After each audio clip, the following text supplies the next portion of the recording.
નમસ્કાર મિત્રો, ફરી એક વખત સ્વાગત છે ઘણા સમય પછી એક નવા વિડીયોમાં. તો મિત્રો, આજના વિડીયોમાં આપણે ચર્ચા કરવાના છે નિફ્ટી, બેંક નિફ્ટી, ગોલ્ડ અને થોડા એવા સ્ટોક્સની.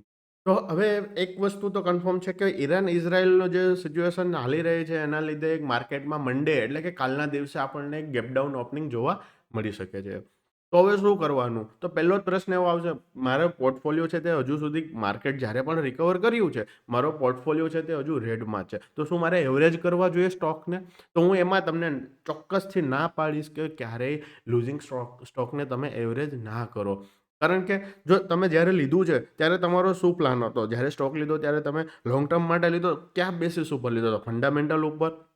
તો ઠીક છે, તમે એવરેજ કરી શકો છો જો ફંડામેન્ટલ હજુ એમાં તમને સ્ટ્રોંગ લાગતા હોય તો અને તો જ. બીજી વસ્તુ તો કે ડિસ્ક્રિશનરી સેટઅપ, જે આપણે કહી શકાય કે ટેકનિકલ બેઝ ઉપર પ્રાઇસ એક્શનના બ્રેકઆઉટ ઉપર લીધેલો હતો, તો ચોક્કસ તેમાં સ્ટોપ લોસ હિટ થયો હોય તો આપણે એક્ઝિટ કરી નાખીએ. અને જો તમે સિસ્ટમ ટ્રેડિંગ કરતા હોય ત્યારે તો એમાં એવરેજ કરવાની વાત જ નથી આવતી, પ્રોપર સેટઅપને જ ફોલો કરવાનું હોય છે. તો તમે શું કરી શકો? મ્યુચ્યુઅલ ફંડ છે, એસઆઈપી છે, અથવા તો તમે ઇટીએફ અને સેક્ટર સ્પેસિફિક પણ ઇટીએફ બાય કરી શકો છો. તો એમાં કેવી રીતના? તો કે 10-15-20% જેટલું તમે, તો હવે એના માટે થોડા લેવલ છે એ હું તમને આગળ જતાં જે કહું છું કે એ લેવલ ઉપર તમે થોડું થોડું અમાઉન્ટ ઇન્વેસ્ટ કરી શકો છો. હવે જો મિત્રો નિફ્ટીમાં વાત કરવામાં આવે ને, તો અહીંયા એક ગ્રીન લાઇન માર્ક કરેલી છે, તમે જોઈ શકો છો. તો અહીંયા કાઇન્ડ ઓફ એક ડબલ ટોપનું ફોર્મેશન જોવા મળી રહ્યું છે. તો શું આનું કન્ફર્મેશન આવી ગયું છે? નહીં. પરંતુ અહીંયા જો એક આરએસઆઈની વાત કરવામાં આવે તો અહીંયા એક જબરદસ્ત આપણને ડાયવર્જન્સ જોવા મળી રહ્યો છે. તો હવે અહીંયા પહેલો સપોર્ટ કયો રહેવાનો છે? તો કે ડેઇલી 400 ઈએમએ છે, 24,400 આપણે રાઉન્ડ ફિગર લઈ લઈએ તો એ પહેલો સપોર્ટ તરીકે 24,400 કામ કરવાનું છે. ત્યારબાદ જો વાત કરવામાં આવે તો 22,800 થી 22,900નું જે લેવલ છે, 23,100નું આ છે તે હું એવું નથી કહેતો કે આવતા મહિનાનું, આ 4, 5, 6 મહિના સુધીની વાત છે કે અગર ડાઉન આવે છે તો ત્યાં સુધીના પણ આપણે લેવલ માટે પ્રિપેરેશન હોવી જોઈએ. અને લાસ્ટમાં જે રહેવાનું છે તે રહેવાનું છે આ 21,800ની આસપાસનું લેવલ, અથવા તો તમે આજે ઇલેક્શન વાળો લો હતો મે બી આ 21,281 ત્યાં સુધીનું પણ આપણે જોઈ શકીએ છીએ. તો આ વાત થઈ ગઈ નિફ્ટીની. હવે નિફ્ટી બેંક છે ને મિત્રો, નિફ્ટીની કમ્પેરિઝનમાં વધારે સ્ટ્રોંગ છે. તો અહીંયા આપણે નિફ્ટી બેંકની વાત કરીએ ને, તો એમાં લાસ્ટમાં અહીંયા શું હતું ખબર? કે લાસ્ટ મહિનામાં આપણને એક ડોજીનું ફોર્મેશન થયું હતું. હવે અહીંયાથી આને કહેવાય સ્પિનિંગ ટોપ.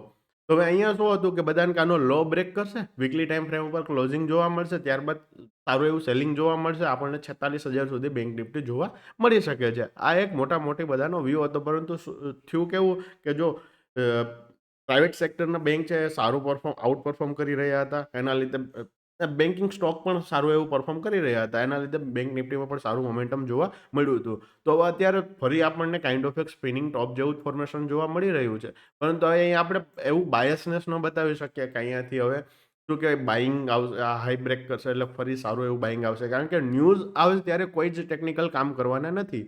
ન્યૂઝથી જ્યારે માર્કેટ ફોલ કરશે ત્યારે કોઈ જ ટેકનિકલ તમારા કામ નહીં આવે.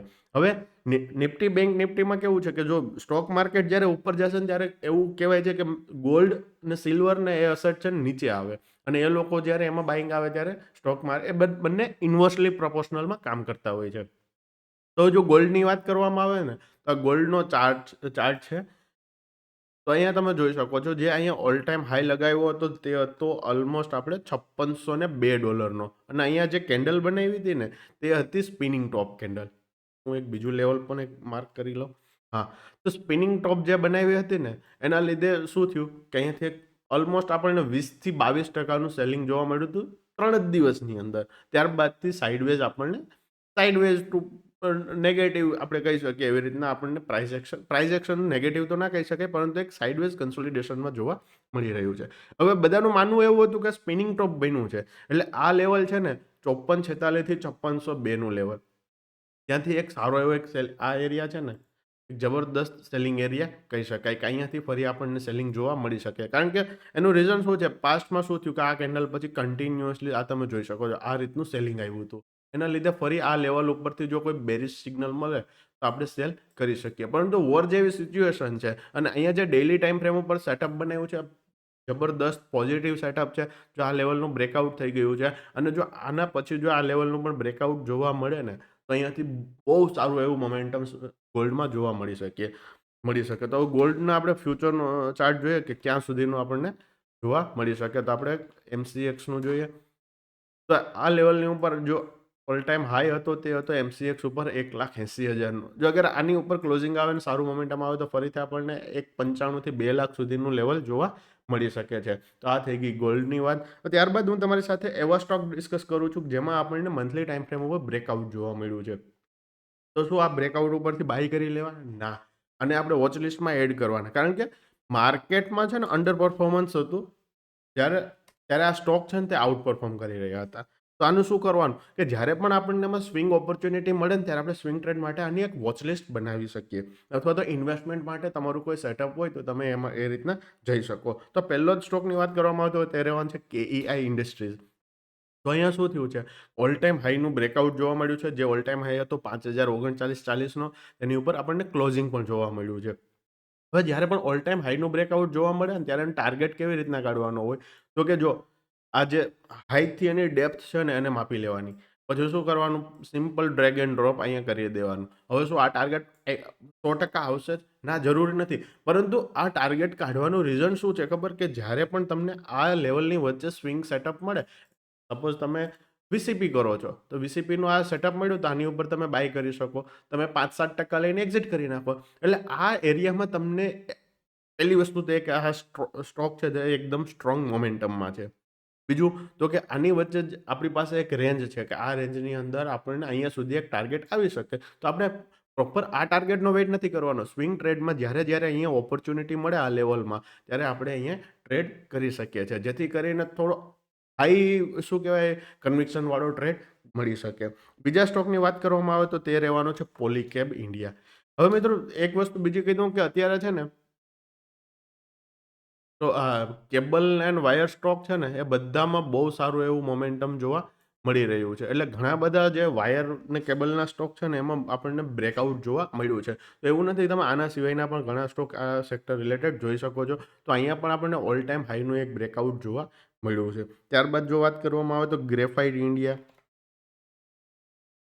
જો ગ્રેફાઇટ ઇન્ડિયાની વાત કરવામાં આવે ને તો એનો ઓલ ટાઈમ હાઈ જે છે તે કયો છે, તો કે જે 1127નો જે લગાવ્યો હતો 2018માં, ત્યાંથી કન્ટિન્યુઅસલી સેલિંગ આવ્યું.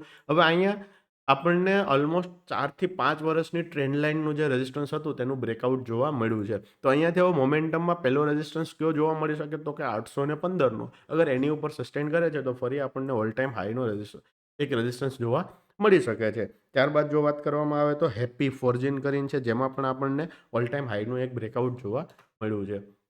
તો અહીંયા તમે જોઈ શકો તો સેમ અહીંયા આપણે કયો કન્સેપ્ટ યુઝ કરવાના છે, તો કે આ આપણે ડેપ્થને માપીશું અને અહીંયાથી સિમ્પલ ડ્રેગ એન્ડ ડ્રોપ કરીશું. જે આવે એની વચ્ચે આપણે એક શું કે સ્વિંગની ઓપોર્ચ્યુનિટી. હવે ઇન્વેસ્ટમેન્ટ માટે જો હું તમને સિમ્પલ એક મેથડ આપી દઉં છું, જ્યારે ઓલ ટાઈમ હાઈનું બ્રેકઆઉટ થાય ને આ ત્યારે જે મંથલી કેન્ડલ હોય ને, કાઇન્ડ ઓફ સ્ટ્રેટેજી તમે સમજી શકો છો. એના હાઈની ઉપર સપોઝ 100 હાઈ છે તો 101ની તમારે એન્ટ્રી કરવાની. એની પહેલાં એન્ટ્રી નહીં કરવાની, તમારું મનનું ધાર્યું નથી કરવાનું. પ્રોપર હું તમને સેટઅપ કહી રહ્યો છું. 101ની એન્ટ્રી. તો સ્ટોપ લોસ શું રાખવાનો, તો કે જ્યારે પણ વીકલી ટાઈમ ફ્રેમ ઉપર 40 મૂવિંગ એવરેજ, કઈ 40 મૂવિંગ એવરેજની નીચે ક્લોઝિંગ કરે કેન્ડલ, ક્લોઝિંગ કરે, બાકી એવું નહીં કે ટચ કરે એટલે કાઢી નાખવાનું. એની નીચે આવી રીતના પ્રોપર ક્લોઝ કરે રેડ કલરમાં, આ મૂવિંગ એવરેજ છે, એની નીચે ક્લોઝ કરે ત્યારે એક્ઝિટ કરી નાખવાની. હવે અહીંયા એક વસ્તુ ધ્યાનમાં રાખવી કે ક્વોન્ટિટી છે ને રિસ્ક મેનેજમેન્ટના હિસાબે લેવી, જેથી કરીને લોસ વધારે ન થઈ શકે. કારણ કે જ્યારે પણ આવો મેજર ક્રેશ જોવા મળે માર્કેટમાં ત્યારે આ કેન્ડલ આવડી પણ થઈ શકે છે. માટે જ જો તમે રિસ્ક મેનેજમેન્ટથી લીધી હોય ક્વોન્ટિટી તો વાંધો ન આવે. અને વીકલી 40 MAનું લોજિક એ છે કે એવરી મંથ છે ને તે આવી રીતના ટ્રેલ થતી છે. જેથી કરીને તમે જો સ્ટાર્ટિંગમાં 1Kનું રિસ્ક લીધું હશે તો તમારો સ્ટોપ લોસ 80% કેસમાં એવું થશે કે તમારો સ્ટોપ લોસ કદાચ ને હિટ થાય ને તો પણ તમને છે ને એમાં 1Kના રિસ્ક ઉપર 600 થી 700 રૂપિયાનું સ્ટોપ લોસ થતો જે હિટ થતો જોવા મળશે. અને 20% કેસમાં એવું થશે કે એનાથી થોડું તમને 1-2% વધારે લોસ થાય. તો મિત્રો આ હતા જે 4-5 સ્ટોક નિફ્ટી, બેંક નિફ્ટી. આશા રાખું છું તમને વિડીયોમાં કંઈક શીખવા મળ્યું હશે, જાણવા મળ્યું હશે. તો મળીએ મિત્રો નવા વિડીયોમાં નવી માહિતી સાથે. ત્યાં સુધી હેપી ટ્રેડિંગ. Thank you. જય શ્રી રામ.